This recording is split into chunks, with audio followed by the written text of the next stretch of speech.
मुझे लगता है किसी को ना संजू, नीति, पार्वती तीनों से प्रॉब्लम है। I mean, जैसे किसी ने पार्वती और संजू को कोल्ड स्टोरेज में बंद करके मारने की कोशिश करी, वैसे किसी ने नीति को यहाँ। क्या पूछ रही हूँ? संजू का है, वो ठीक है ना? अंबिका फिर दोबारा से पुलिस को बोलती है कि एक काम करते हैं, मैं कोल्ड स्टोरेज वाले रूम में देखती हूँ, क्योंकि भाई यहाँ पर तो ये लोग वापस आ गए थे ना, तो हो सकता है वहीं हो। और जैसे ही वो घुसती है कोल्ड स्टोरेज के अंदर तो देखती है भाई यहाँ पर राजीव और पार्वती। शुक्र मनाओ ऊपर वाले का, संजू और पार्वती दोनों ठीक है। ये पता लगाना कि तुम तीनों के साथ ये सब किया किसने?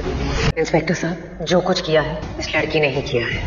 पार्वती एकदम पड़े हुए हैं। यहाँ पर पार्वती की तो हालत बहुत खराब है, क्योंकि टेम्परेचर इतना हाई था कि भाई पार्वती बोल भी नहीं पा रही थी, उठ भी नहीं पा रही थी, एकदम बेहोश पड़ी हुई। और वहीं जब राजीव अंबिका को देख लेता है तो बहुत खुश हो जाता है। और यहाँ हम देख रहे हैं कि अपनी क्या हो गया आपको? आपने बार बार बस एक ही बात की रट लगा रखी है कि ये सब नीति ने किया है, नीति ने किया है। चलिए ठीक है, मान ली मैंने आपकी बात कि नीति ने ही पार्वती को उन्हें बंद किया था, लेकिन संजू, उसका क्या?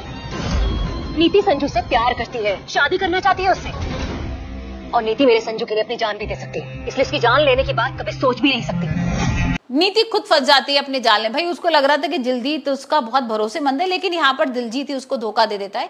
और जैसे ही उसे पता लगता है ना कि भाई कोल्ड स्टोरेज के अंदर यहाँ पर पार्वती के साथ अपना संजू भी है, तो उसका दिल घबरा जाता है एकदम। वो भागने लगती है कि भाई संजू को तो बचा लेती हूँ, नहीं तो संजू की मौत हो जाएगी। और यहाँ पर दिलजीत रोकता है। इसलिए ये साबित हो गया है कि नीति का इस चीज में कोई हाथ नहीं है।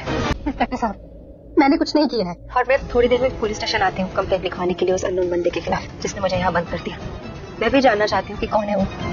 पहले तो उसको फ्लावर पॉट वगैरह मारता है, लेकिन फिर वो होश में आ जाती है। और होश में आते ही वो चिल्लाने लगती है दिलजीत के ऊपर कि तुम्हारी हिम्मत कैसे होगी ये सब करने की, और तुम मेरे संजू को मारोगे, तुमने सोच भी कैसे लिया। और फिर दिलजीत दोबारा से लेता है और उसको ना पूरा बांध देता है। अब भाई नीति तो बंधी हुई है, कुछ नहीं कर पा रही है, लेकिन वहीं हम देख रहे हैं कि जो अंबिका है ना, वो पूरी कोशिश कर रही है पार्वती को ढूंढने की। और यहाँ पर तो नीति और संजू भी गायब है ना, तो और उसको कंफर्म हो गया है कि कुछ तो चक्कर है यहाँ पर, ये लोग मिलकर ना भाई मेरी पार्वती के संग कुछ गलत कर रहे हैं। अब यहाँ पर जैसी सिक्योरिटी वगैरह आ गई है, पुलिस वगैरह आ गई, तो कोल्ड स्टोरेज की तरफ भाई अंबिका का इशारा पहुंचता है कि एक काम करो, हमने सारी जगह देख लिया लेकिन कोल्ड स्टोरेज में नहीं देखा है, तो एक काम करते कोल्ड स्टोरेज में जाते हैं। अब ये दिलजीत को पता लग जाता है कि कोल्ड स्टोरेज में जा रहे हैं। इतने में वो बॉस को फोन करता है और बोलता है कि कोल्ड स्टोरेज में तो करंट फैला हुआ है चारों तरफ, और यहाँ बर्फ भी हो गई ना, एकदम टेम्परेचर इतना हाई हो गया, तो अभी किसी को जाना नहीं चाहिए, नहीं तो भाई वो मर जाएगा। और यही सारी चीजें सुनकर ना जो काम वाले सही करने आते हैं ना, वो नहीं जाते हैं अंदर। और अभी इस बीच में ना राजीव और पार्वती भाई फंसे हुए हैं। हम देख रहे हैं कि अपनी गोद में उठा के वो परी को ले जा रहा है हॉस्पिटल।